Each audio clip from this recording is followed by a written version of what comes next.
আসসালামু আলাইকুম, সবাই কেমন আছেন? আশা করি আলহামদুলিল্লাহ সবাই ভালো আছেন। তো আজকে বেগুন আর লম্বা সিম দিয়ে খুব মজার একটা রেসিপি শেয়ার করব আর কি। এটা হচ্ছে নিরামিষ একটা রেসিপি আপনাদের সাথে শেয়ার করব। তো ধাপে ধাপে সম্পূর্ণ রেসিপিটা দেখতে থাকুন। আর এই রেসিপিতে আমি কোনো পেঁয়াজ ব্যবহার করব না, তারপর খেতেটা কত মজার হয় দেখুন।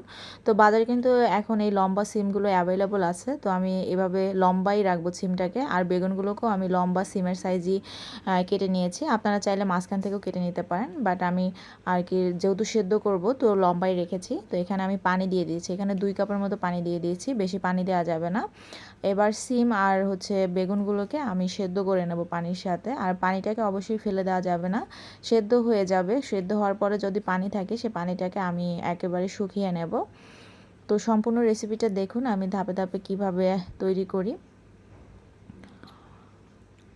3 থেকে 4 মিনিটের মধ্যেই সেদ্ধ করা হয়ে যাবে। এবার পানিটা আমি বেগুন আর সিম কিন্তু সেদ্ধ হয়ে এসেছে। এবার আমি পানিটা শুকিয়ে তুলে নিচ্ছি। এবার মশলাটাকে আমি রেডি করে নেব। তো এখানে প্রায় 5টির মতো আমি শুকনো মরিচ দিচ্ছি, আর বেশ কিছু আস্ত জিরে দিয়ে দিলাম, আর এখানে ধনিয়া, তারপর মৌরি, মেথি, এগুলো দিয়ে খুব ভালো করে লো আঁচে রেখে আমি ভেজে নেব। ভাজার পরে আমি এটাকে ব্লেন্ড করে নেব, অথবা পাটায় বেটে নিলেও চলবে। তা এখন তেল দিয়ে দিলাম, সরিষার তেল। আর এখানে আমি নিয়েছি বড় সাইজের একটি ইন্ডিয়ান রসুন গ্রেট করে নিয়েছি।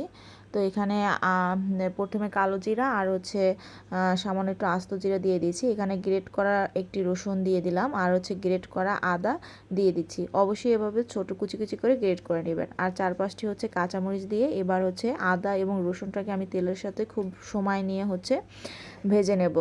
তো যেহেতু গ্রেট করে দিয়েছি তো খুব ভালো করে ভেজে নিতে হবে। এখন 1 কাপের মতো পানি দিয়ে আমি মশলাটাকে কষিয়ে নেব। এখন আমি দিয়ে দিচ্ছি হাফ চা চামচ হলুদের গুঁড়ো, হাফ চা চামচ ধনিয়ার গুঁড়ো, খুব সামান্য একটু জিরার গুঁড়ো, আর পরিমাণ মতো লবণ দিয়ে এবার মশলাটাকে আমি খুব ভালো মতো কষিয়ে নিচ্ছি।